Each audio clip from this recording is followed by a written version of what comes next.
க்காக 1200 புதுசாக ப்ராடக்ட்டு இங்கே டிஸ்பிளே பண்ணியிருக்கு. அப்போ இங்கே வந்து நம்ம டீலர், நம்ம ரீட்டைல் டீலர், நம்ம மினி டீலர் எல்லாருமே வந்திருக்கு.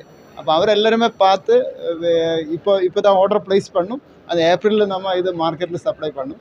அப்போது நம்ம கஸ்டமருக்காக நம்ம ஃபேஷன் ரொம்ப லைக் பண்ணுന്ന கஸ்டமர், அவருக்கு வெரைட்டி வேணும், கம்ஃபர்ட் வேணும், அவருக்கு நியூனஸ் வேணும், புதுசாக ப்ராடக்ட் வேணும். அப்போ புதுசாக இன்னோவேட்டிவாக நிறைய ப்ராடக்ட்ஸ் கொண்டு வந்திருக்கு. அந்த 3200 அந்த வாக்ரோ ப்ளஸ் வாக்ரோ அதை பற்றி சார். இப்போ ஒன்று மார்க்கெட்டில் ப்ரீமியைசேஷன் நடந்துகிட்டு இருக்கு. நம்ம வாக்ரோ வந்து நம்மள பிலோ 500 ப்ராடக்ட்டில் தான் ஜாஸ்தி ப்ராடக்ட் இருந்தது. இப்போ வந்து 500க்கு மேலே ப்ராடக்ட்ஸுக்கு நிறைய ரிக்வயர்மெண்ட் இருக்குது. அப்போ அதனால நம்ம வாக்ரோ ப்ளஸ் அது ஆடட் கம்ஃபர்ட். நம்ம வந்து முன்னாடியே ப்ராடக்ட் சிங்கிள் லேயர் இருந்தால் இது பாட்டம் லேயர் வந்து ஹார்டு, அந்த மிட் லேயர் வந்து சாஃப்ட்டு. அந்த கம்ஃபர்டபுளாக ஃபுட்வேர் வாக்ரோ ப்ளஸில் வந்திருக்கு. அந்த மாதிரி வாக்ரோ ப்ளஸ் அது ஃபர்தர் ஆடட் ப்ராடக்ட். இப்போ வந்து கிளாசிக்கோ ஒரு புதுசாக சீரீஸ் வந்திருக்கு. அது யூரோப்பியன் டிசைன்டு, அதில் வந்து ஹேண்ட் கிராஃப்டட் டிஃப்ரெண்ட் லுக், அந்த மாதிரி ஒரு ப்ராடக்ட்டு லான்ச் பண்ணியிருக்கு. Okay sir. இப்போ ஃபுட்வேர் மார்க்கெட் பொறுத்த வரைக்கும் இந்தியா எந்த அளவுக்கு இந்த ஃபுட்வேர் மேனுஃபேக்சரிங்கிலும் ஃபுட்வேர் கன்சப்ஷனிலும் India world second largest company. அது இந்தியாவில் இவ்வளோ 1140 crores பாப்புலேஷன் இருக்குது. அதனால நம்ம மேனுஃபேக்சரிங்கிலும் கன்சப்ஷனும் நம்ம தான் ஜாஸ்தி. நம்ம கன்சப்ஷன் இன்க்ரீஸ் பண்ணிகிட்டே இருக்குது. இப்போது இந்த வரும் ஃப்யூச்சர் இயரில் நம்ம சைனா பார்த்தாலும் யூரோப்பு பார்த்தாலும் என்ன கண்ட்ரி பார்த்தாலும் அங்கே எல்லாம் பாப்புலேஷன் ஏஜ்டு பாப்புலேஷன், அங்கே கன்சப்ஷன் கம்மியாகிட்டு வருது. പക്ഷേ இங்கே வந்து நம்ம யங் பாப்புலேஷன், அதனால கன்சப்ஷன் இன்க்ரீஸ் ஆகிட்டு வருது. அப்போது 2030 வருമ്പോൾ கன்சப்ஷன் மல்டிபிள் வந்துடும். அப்போ அதுக்கு ப்ரிப்ரேஷனில் நம்ம பிளான் பண்ணிகிட்டு இருக்கு.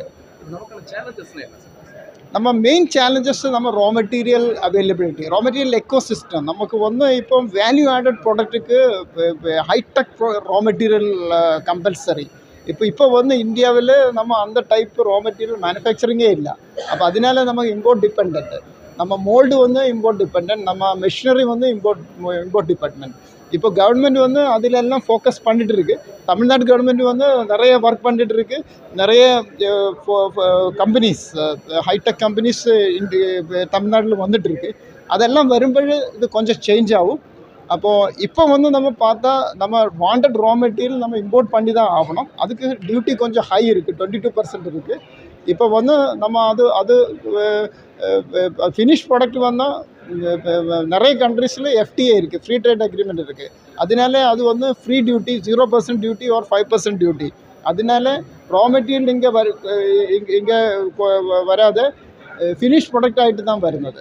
அப்போ அது இங்கே ரா மெட்டீரியல் எக்கோசிஸ்டம் டெவலப் பண்ணது வரை இங்கே கொஞ்சம் டியூட்டி கம்மி பண்ணியால் நல்லா இருக்கும். இங்கே ரா மெட்டீரியலும் டெவலப் ஆகும், ஃபுட்வேர் மேனுஃபேக்சரிங்கும் டெவலப் ஆகும். கம்மி பண்ணால் நல்லாயிருக்கும். இது சம்மந்தமாக கவர்மெண்ட்டுக்கு ஏதாவது நம்ம ஒரு 5% போட்டால் நல்லாயிருக்கும். நம்ம கவர்மெண்ட்டில் நாம் வந்து கான்ஃபெடரேஷன் ஆஃப் இந்தியன் ஃபுட்வேர் இண்டஸ்ட்ரிக்கு இப்போ நேஷ்னல் பிரசிடெண்ட்டு நம்ம கவர்மெண்ட்டாகிட்ட அடிக்கடி பேசிகிட்டு இருக்கு. Government very positive, government is very open, and we are requesting for a 5% duty till we achieve till we develop the raw materials ecosystem in India. இந்தியாவுக்கு எந்த company பொறுத்த வரைக்கும் நமக்கு ஒரு காம்படிட்டர் அப்படின்னு சொன்னால் இருப்பாங்க, அவங்க எந்த அளவுக்கு அவங்களுடைய ஆக்சுவலி இந்தியாவுக்கு கெப்பாசிட்டி பெருசு. இந்தியாவுக்கு ஆக்சுவலி நம்ம முழுவன் ஸ்ட்ரென்த்து கரெக்டாக அலைன் பண்ணியால் நமக்கு காம்படிஷனே இல்லை. കാരണം ரிசர்ச்சில் நம்ம பெரிய அளவில் நம்ம ரிசர்ச் இருக்குது, டெவலப்மெண்ட்டில் இருக்குது, டெக்னாலஜியில் இருக்குது, டிசைனில் இருக்குது, எல்லாமே இருக்குது. പക്ഷേ இந்த ஃபுட்வேர் இண்டஸ்ட்ரி பார்த்தா அதுக்கு கொஞ்சம் அலைன்